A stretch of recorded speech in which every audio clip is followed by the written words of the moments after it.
உரிமைகள். சமத்துவ உரிமைகள். பிரிவு 14 சட்டத்தின் முன் அனைவரும் சமம்.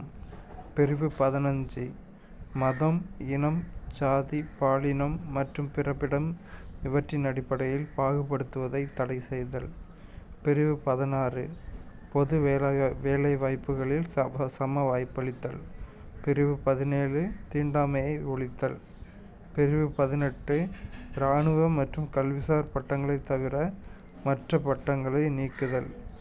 சமத்துவ உரிமை. பிரிவு 14 to 18. பிரிவு 14 சட்டத்தின் முன் அனைவரும் சமம். 15 மதம், இனம், ஜாதி, பாலினம் மற்றும் பிறப்பிடம் இவற்றின் அடிப்படையில் பாகுபடுத்துவதை தடை செய்தல். 16 பொது வேலைவாய்ப்புகளில் சம வாய்ப்பளித்தல். 17 தீண்டாமையை ஒழித்தல். 18 இராணுவ மற்றும் கல்விசார் பட்டங்களை தவிர மற்ற பட்டங்களை நீக்குதல். சுதந்திர உரிமை. சுதந்திர உரிமை. பிரிவு 19 பேச்சுரிமை, கருத்து தெரிவிக்கும் உரிமை, அமைதியான முறையில் கூட்டம் கூடுவதற்கு உரிமை, சங்கங்கள், அமைப்புகள் தொடங்க உரிமை, இந்திய நாட்டிற்குள் விரும்பிய இடத்தில் வசிக்கும் மற்றும் தொழில் செய்யும் உரிமை. பிரிவு 20 குற்றஞ்சாட்டப்பட்ட நபர்களுக்கான உரிமை மற்றும் தண்டனைகளிலிருந்து பாதுகாப்பு பெறும் உரிமை. பிரிவு 21 வாழ்க்கை மற்றும் தனிப்பட்ட சுதந்திரத்திற்கு பாதுகாப்பு பெறும் உரிமை. பிரிவு 21A தொடக்க கல்வி பெறும் உரிமை. பிரிவு 22 சில வழக்குகளில் கைது செய்து தடுப்பு காவலில் வைப்பதற்கு எதிரான பாதுகாப்பு உரிமை. சுதந்திர உரிமைகள். பிரிவு 19 to 22. பிரிவு 19 பேச்சுரிமை. 20 குற்றஞ்சாட்டப்பட்ட நபர்களுக்கான உரிமை. 21 வாழ்க்கை மற்றும் தனிப்பட்ட சுதந்திரத்திற்கு பாதுகாப்பு பெறும் உரிமை. சுரண்டலுக்கு எதிரான உரிமை. சுரண்டலுக்கு எதிரான உரிமை. பிரிவு 23 கட்டாய வேலை, கொத்தடிமை முறை மற்றும் மனிதத்தன்மையற்ற வியாபாரத்தை தடுத்தல். பிரிவு 24 தொழிற்சாலைகள் மற்றும் ஆபத்தான இடங்களில் குழந்தை தொழிலாளர் முறையை தடுத்தல். சுரண்டலுக்கு எதிரான முறை என்னன்னா விதி 23 கட்டாய வேலை, கொத்தடிமை முறை மற்றும் மனிதத்தன்மையற்ற வியாபாரத்தை தடுத்தல்.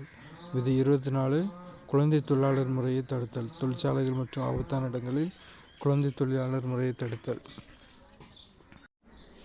சமயச்சார்பு உரிமை. பிரிவு 25 எந்த ஒரு சமயத்தினை ஏற்கவும் பின்பற்றவும் பரப்பவும் உரிமை. பிரிவு 26 சமய விவகாரங்களை நிர்வகிக்கும் உரிமை. பிரிவு 27 எந்த ஒரு மதத்தையும் பரப்புவதற்காக வரி செலுத்துவதற்கு எதிரான சுதந்திரம். பிரிவு 28 மதம் சார்ந்த கல்வி நிறுவனங்களில் நடைபெறும் வழிபாடு மற்றும் அறிவுரை நிகழ்வுகளில் கலந்து கொள்ளாமல் இருக்க உரிமை. சமயச்சார்பு உரிமை. விதி 25 எந்த ஒரு சமயத்தினை ஏற்கவும் பின்பற்றவும் பரப்பவும் உரிமை. விதி 26 சமய விவகாரங்களை நிர்வகிக்கும் உரிமை. விதி 27 எந்த ஒரு மதத்தையும் பரப்புவதற்காக வரி செலுத்துவதற்கு எதிரான சுதந்திரம். 28 மதம் சார்ந்த கல்வி நிறுவனங்களில் நடைபெறும் வழிபாடு மற்றும் அறிவுரை நிகழ்வுகளில் கலந்து கொள்ளாமல் இருக்க உரிமை. கல்வி கலாச்சார உரிமை. கல்வி கலாச்சார உரிமை. பிரிவு 29 சிறுபான்மையினரின் எழுத்து, மொழி மற்றும் கலாச்சார பாதுகாப்பு. பிரிவு 30 சிறுபான்மையினரின் கல்வி நிறுவனங்களை நிர்வகிக்கும் உரிமை. கல்வி கலாச்சார உரிமை. விதி 29 சிறுபான்மையினரின் எழுத்து, மொழி மற்றும் கலாச்சார பாதுகாப்பு. விதி 30 சிறுபான்மையினரின் கல்வி நிறுவனங்களை நிர்வகிக்கும் உரிமை. அரசியலமைப்புக்குட்பட்டு தீர்வு காணும் உரிமை. பிரிவு 32 தனிப்பட்டவரின் அடிப்படை உரிமைகள் பாதிக்கப்படும் போது நீதிமன்றத்தை அணுகி உரிமையை பெறுதல்.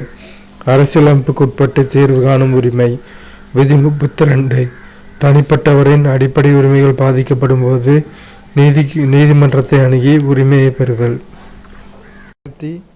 1978 ஆண்டு 44வது அரசியலமைப்பு சட்ட திருத்தப்படி அடிப்படை உரிமைகள் பட்டியலிலிருந்து சொத்துரிமை பிரிவு 31 நீக்கப்பட்டது.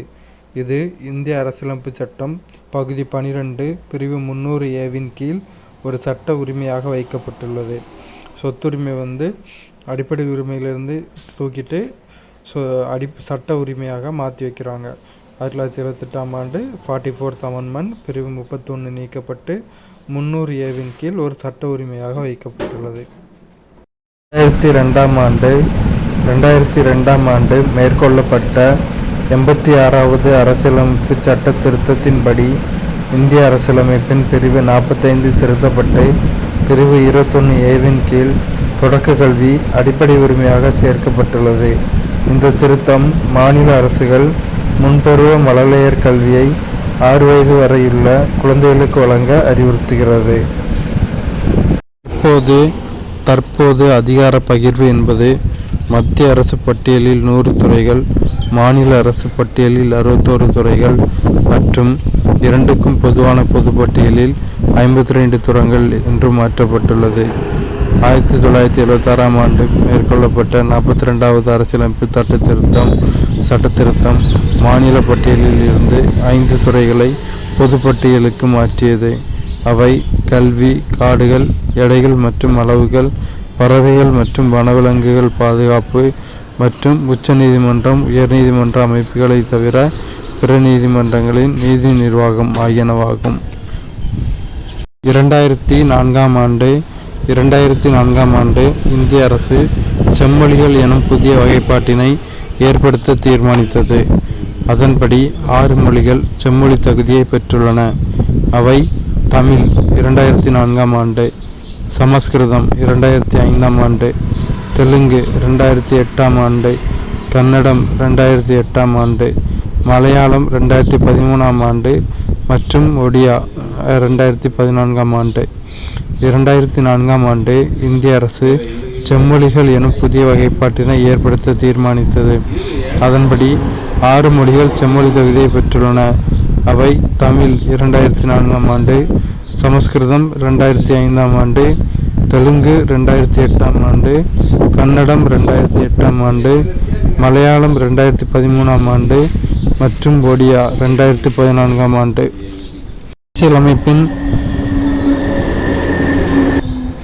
அரசியலமைப்பின் 42வது சட்ட திருத்தம் குறு அரசியலமைப்பு என அறியப்படுகிறது.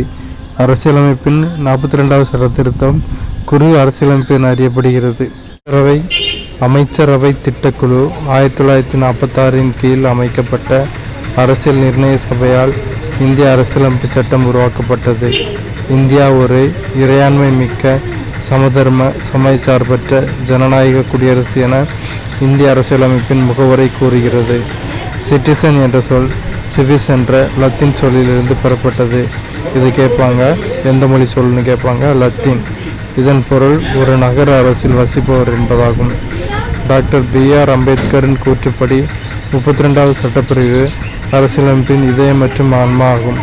இதுவும் கேட்பாங்க, அரசியலமைப்பின் இதயம் மற்றும் ஆன்மா எந்த சட்டப்பிரிவுன்னு கேட்பாங்க, 32வது சட்டப்பிரிவு. 2004இல் இந்திய அரசு மொழிகளை வகைப்படுத்த முடிவு செய்து புதிய வகைகளாக செம்மொழிகளை அறிவித்தது. சிட்டிசன் லத்தீன் மொழி சொல், அரசியலமைப்பின் இதயம் மற்றும் ஆன்மா, விதி 32 இது கேட்பாங்க.